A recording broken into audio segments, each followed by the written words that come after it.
So what if we want to try and make our circle bounce rather than just magically be transported up to the top of our screen? Well, we already have a speed variable, so um, what what do you think we have to do? Well, we need to change the velocity, right? To change the speed when it gets to the bottom to be backwards, and we want to send it backwards, right? So how do you do that?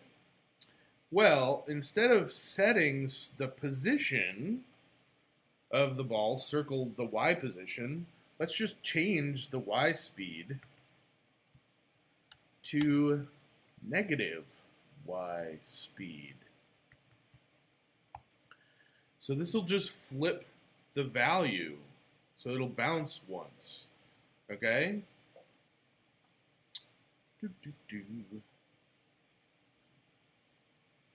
But the problem is it just shoots back up to the top. So we need to add a check here. So if it hits the bottom, we want to flip the y speed, or if circle y is less than 0, we want to flip the y speed. So check this out. Doing, doing, doing, doing, doing, doing. Cool. All right. Well, you can imagine that it's very easy to do this exact thing with the x direction. So let's give it, and this is how commonly how motion is defined inside programs. You may remember that rise over run stuff from math class, because math class is like it can use fractional component. We just separate those things out, so the x and y speed are kind of dealt with independently, so that we can manage them a little bit better. So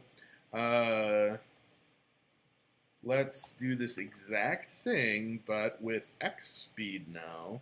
So x speed equals, let's set this to 2. Let's set the y speed to 3. And let's do this entire if check again, but change these values to circle x, and instead of height, we have to change this to the width because the x coordinate goes side to side, right? And then x speed here, and we also need to have a line that does that. So circle x equals circle x plus x speed,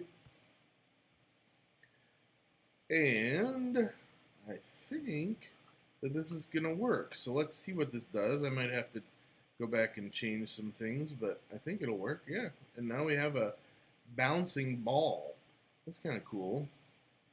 What if you wanted it to be a little bit randomized? How would you do that? Well, you learned about random functions before, so let's set a random, have it add some random values to our x and y speed. So x speed equals x speed plus random from -1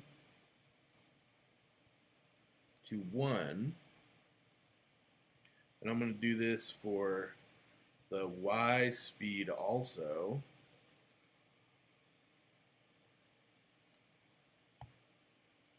But I'm going to have it do this actually only when it bounces, because this is going to look kind of weird, I think. So only when it bounces, I want to change the velocity as though the wall were affecting it. Okay, so let's see what this does. So you can tell that it's like no longer following the exact same pattern, because I've just added a little bit of, oop, there, I got caught for a minute. And we can prevent that sort of stuttering, like I can show you how, but for the time being, I think this is plenty good. So play around with x and y speed and make a bouncing ball.